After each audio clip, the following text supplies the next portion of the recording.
방금 들어온 속보입니다. 대통령이 직접 두바이 현지에 한국 선급 인력을 긴급 파견하고 즉각적인 안전검사를 지시했습니다. 평소라면 그냥 지나갈 수 있는 행정명령이 대통령이 직접 개입하는 긴급조치로 전환된 건데 이게 단순한 일일까요? 오늘 영상에서는 이 속보의 전말과 우리가 알아야 할 핵심 내용을 처음부터 끝까지 파헤쳐 드릴게요. 끝까지 보시면 왜 이 문제가 우리에게도 중요한지 확실히 아시게 될 거예요. 먼저 한국 선급이 뭔지부터 짚어볼게요. 한국 선급은 쉽게 말해 해상 안전의 최종 보스거든요. 선박이 안전하게 운항되는지, 항구 시설이 제 기준을 만족하는지 검사하고 인증해주는 국가기관이에요. 국제해사기구 IMO의 인정도 받은 전문기관이라서 한국 선급의 검사를 통과하면 전 세계에서 인정받는 거예요. 그래서 두바이 같은 중동의 주요 항구에서도 한국 선급의 검증을 중요하게 여기는 거래요. 이번에 이 기관의 인력이 긴급 파견된다는 건 그만큼 심각한 문제가 있다는 신호라고 볼 수 있죠. 이번 속보의 핵심을 정리하면 3가지예요. 첫 번째, 대통령실이 직접 지시했다는 점. 보통 이런 건 행정 절차를 거쳐 차근차근 진행하는데 대통령이 직접 개입했다는 건 시간이 급하다는 뜻이거든요.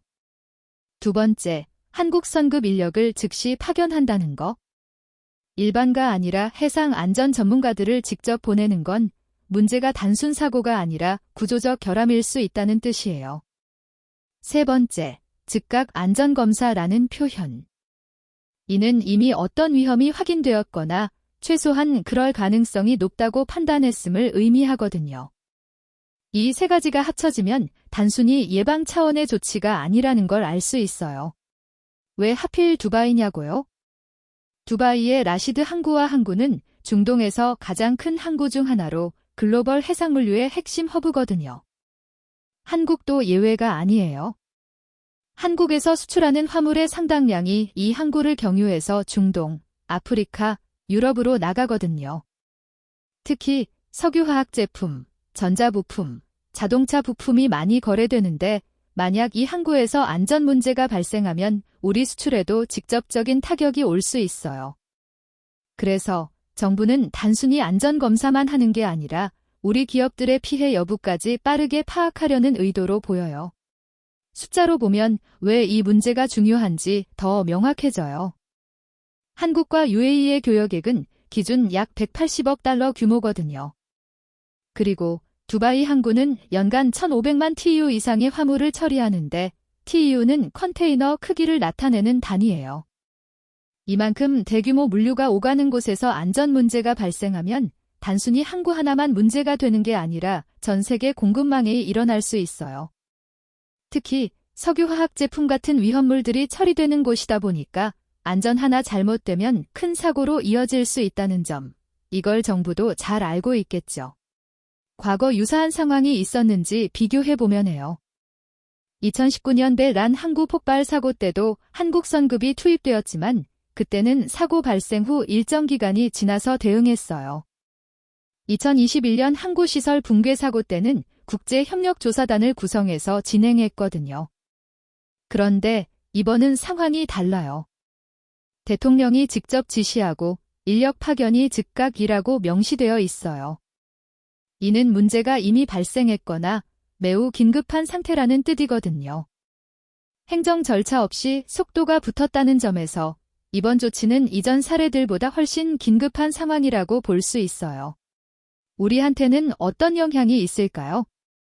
가장 직접적인 건 수출입 화물의 지연 가능성거든요. 안전검사가 진행되면 항구 운영이 일시적으로 제한될 수 있고 그럼 화물 처리 속도가 느려질 수 있어요. 특히 두바이 경유로 수출하는 기업들은 화물 지연을 겪을 수 있겠죠. 하지만 장기적으로 보면 안전검사를 통해 문제가 사전에 파악되면 더 큰 사고를 예방할 수 있어요. 만약 큰 사고가 발생하면 항구 자체가 폐쇄될 수도 있는데 그건 더 큰 피해로 이어지거든요. 그래서 이번 조치는 일시적인 불편은 있지만 우리 기업들과 노동자들에게는 장기적으로 혜택이 될 수 있어요. 해운업계 전문가의 분석을 보면 해상 안전이 우리 경제에 얼마나 중요한지 잘 나와요. 해상 물류는 한국 경제의 핵심 동맥인데 이곳에서이 발생하면 모든 게 멈출 수 있거든요. 그래서 정부는 어떤 위험 요소든 사전에 차단하려는 거예요. 이번 긴급 파견도 큰 사고 전에 미리 파악하자는 의도로 보여요. 비용이 들더라도 이를 방지하는 게 더 중요하다는 판단이겠죠. 앞으로 어떻게 전개될까요? 우선 한국 선급 인력이 두바이에 도착해서 즉각적인 안전검사를 진행할 거예요. 그 결과에 따라 몇 가지 시나리오가 있을 수 있거든요. 첫 번째, 문제가 해서 보완 조치만 하고 끝나는 경우. 두 번째, 중대한 결함이 발견되어 해당 시설 사용이 제한되는 경우. 세 번째, 더 큰 사고 예방을 위해 국제적으로 공동 대응하는 경우. 어느 상황이든 정부는 우리 기업들과 국민들의 안전을 위해 적극적으로 대응할 것으로 보여요. 속보가 계속 업데이트될 테니까 이 영상 구독하고 알림 설정하셔서 최신 소식을 받아보세요. 오늘 내용 정리하자면 대통령실이 직접 한국 선급 인력을 두바이에 긴급 파견하고 즉각적인 안전검사를 지시했어요. 이는 평소보다 훨씬 긴급한 상황이라는 신호고 두바이 항구의 중요성을 생각하면 우리 수출입에도 영향이 있을 수 있어요. 다만 장기적으로 보면 사전 안전검사는 더 큰 사고를 예방하는 중요한 조치예요. 앞으로 검사 결과에 따라 대응이 있을 테니까 계속 주목해주세요. 영상이 도움이 되셨다면 구독과 좋아요 꾹 눌러주시고 궁금한 부분은 댓글로 남겨주세요. 다음 속보 들어오면 바로 분석해 드릴게요.